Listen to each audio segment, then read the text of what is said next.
একটা লোক প্রতিদিন এক বৃদ্ধার কাছ থেকে আপেল কিনে নিয়ে যেত। আপেল কেনার পর লোকটি প্রতিদিনের মতো একটা আপেল বের করে বলতো, আপনার আপেলগুলো আজও একদম মিষ্টি না, এই নিন, আপনি নিজেই একটা খেয়ে দেখুন। এই বলে নিজের কেনা আপেল থেকে একটা আপেল বৃদ্ধার দিকে বাড়িয়ে দেয়। ওই বৃদ্ধা আপেলটি খেয়ে যেইমাত্র বলবে মিষ্টি ঠিকঠাক আছে, ঠিক তখনই লোকটি চলে যায়। লোকটির সাথে প্রতিদিনকার মতো আজকেও তার স্ত্রী আছে। হাঁটতে হাঁটতে স্ত্রী বলল, আচ্ছা, তুমি প্রতিদিন মিথ্যা বলো কেন? আমি আপেলগুলো খেয়ে দেখছি, বেশ ভালো এবং মিষ্টি। তখন লোকটি বলল, আসলে আপেলগুলো যে মিষ্টি আমিও তা জানি, কিন্তু তুমি কি দেখনি বৃদ্ধার চেহারা? অনেক কষ্টে তার পেটের খাবার জোটে। আমি না হয় প্রতিদিন মিথ্যা বলে নিজের ভাগ্যের একটা করে আপেল তাকে দিয়েই দিলাম। এদিকে আপেল বিক্রি করা বৃদ্ধার পাশেই বসেন এক তরকারি বিক্রেতা। তিনি প্রতিদিন এই ব্যাপারটা লক্ষ্য করেন। আজকে হঠাৎ বৃদ্ধাকে বললেন, আমি প্রতিদিন লক্ষ্য করি আপনি ওই লোকটাকে নির্দিষ্ট ওজনের চেয়ে একটু বেশি আপেল বাড়িয়ে দেন। বৃদ্ধা হেসে বলল, আমি জানি সে প্রতিদিন আমাকে মিথ্যা বলে একটা আপেল খাইয়ে দিয়ে চলে যায়। সে মনে করেছে আমি তা বুঝি না।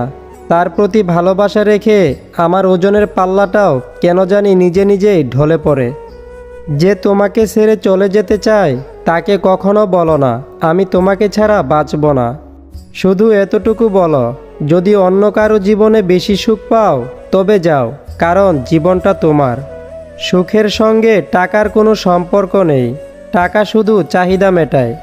সব সুখ যদি টাকা দিয়েই পাওয়া যেত তাহলে ভালোবাসাটাও দোকানে বিক্রি হতো। হঠাৎ যদি কেউ তোমার জীবনকে রঙিন করে রাঙাতে চায় অমনি তার হয়ে যেও না। আগে খোঁজ নিয়ে দেখো সে কারো জীবনের প্রদীপ নিভিয়েছে কিনা। নিজের পরিচয়ে পরিচিত হওয়ার চেষ্টা করুন। কোনো বড় নেতার পাশে দাঁড়িয়ে ছবি তোলা মানে এই নয় যে আপনিও একজন বড় নেতা। কোনো কিছুকে বেশি গুরুত্ব দিলেই খুব বেশি কেয়ারিং হয়ে যাবেন না। নিজের গুরুত্ব বোঝাতে যাবেন তো নিজেই কষ্ট পাবেন, আর কিছু না। যে গাছটাকে বেশি যত্ন করবেন সেই গাছটা তাড়াতাড়ি মারা যাবে। অথচ দেখুন রাস্তার পাশের গাছগুলা যত্নহীন অবস্থায় অবহেলায় কত সুন্দর বেড়ে উঠেছে। টাকা আর সম্পর্কের মধ্যে সবচেয়ে বড় পার্থক্য হলো তুমি সব সময় জানো তোমার কাছে আর কত টাকা আছে, কিন্তু তুমি কখনোই জানো না তোমার কাছে আর কতটুকু সময় আছে। তাই জীবনের প্রতিটি মুহূর্তই মৃত্যুকে স্মরণ করো। একটা ছেলের জীবন আর একটা মেয়ের জীবন অনেক ফারাক। একটা মেয়ে কান্না করলে তার চোখের জল মুছবার জন্য হাজারো ছেলে হাজির হবে, আর একটা ছেলে কান্না করলে শুধুমাত্র তার মাই চোখের জল মোছার জন্য এগিয়ে আসবে। প্রিয় মানুষের সাথে হঠাৎ করে কথা বলা বন্ধ হয়ে যাওয়া আর দম বন্ধ হয়ে যাওয়া একই কথা, হোক সেটা বেস্ট ফ্রেন্ড বা ভালোবাসার মানুষ।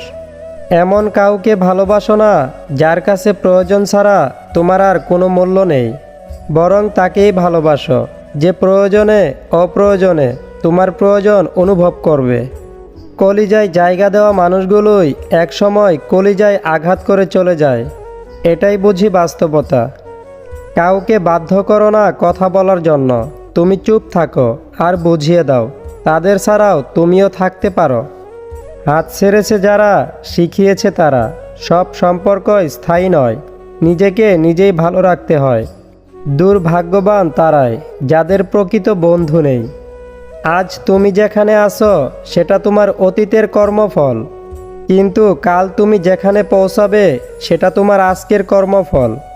মানুষ নামের প্রাণীগুলো বড্ড অদ্ভুত। আপন হতেও সময় লাগে না, আবার পর হতেও সময় লাগে না। শূন্যের নিচে শূন্য বসালে যেমন যোগফল শূন্যই হবে, তেমনি যে আপনার নয় তার জন্য পুরো পৃথিবীর সাথে যুদ্ধ করলেও সে আপনার হবে না। কখনো কোনো কাজে হাল ছেড়ে দিও না। মনে রেখো, কাজটা যদি সহজ হতো তাহলে সবাই করত। জ্ঞানীরা আগে চিন্তা করে তারপর কথা বলে, আর নির্বোধরা আগে কথা বলে তারপর চিন্তা করে। তর্কের চেয়ে নীরবতা ভালো, প্রতিশোধ নেওয়ার চেয়ে রাস্তা বদলে ফেলা ভালো। আর স্বার্থপর মানুষের পাশে চলার চেয়ে একা একা চলা অনেক ভালো। পৃথিবীর সবথেকে শক্তিশালী প্রতিশোধ হলো নিশ্চুপ থাকা। তাই বলে ভেবো না তুমি হেরে গেছো। মনে রেখো, জবাবটা তুমি নয়, সময় দিবে ঠিক সময়ে। সময় বলে দেয় কে কার কতটা আপন। সময়ের সাথে বদলে যায় অনেক প্রিয়জন। সময়ের সাথে বোঝা যায় কে আপন কে পর, কে বন্ধু কে বা স্বার্থপর।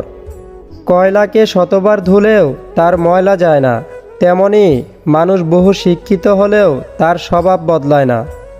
জীবনে কাউকে পাওয়ার পর যদি আরও ভালো কাউকে পাওয়ার আশা করো, তাহলে একদিন দেখবে জীবনের সবচেয়ে মূল্যবান কাউকে তুমি হারিয়ে ফেলেছ। সহবাস পাগল নারী চেনার নতুন 3টি উপায়। নাম্বার 1, এরা প্রচণ্ড স্বার্থপর প্রকৃতির হয়। এরা স্বার্থের জন্য সব কিছু করতে পারে। নাম্বার 2, এরা প্রচুর অর্থলোভী হয়। এবং নাম্বার 3, এরা নিজের চরিত্র এবং মান সম্মান নিয়ে অনেক উদাসীন হয়।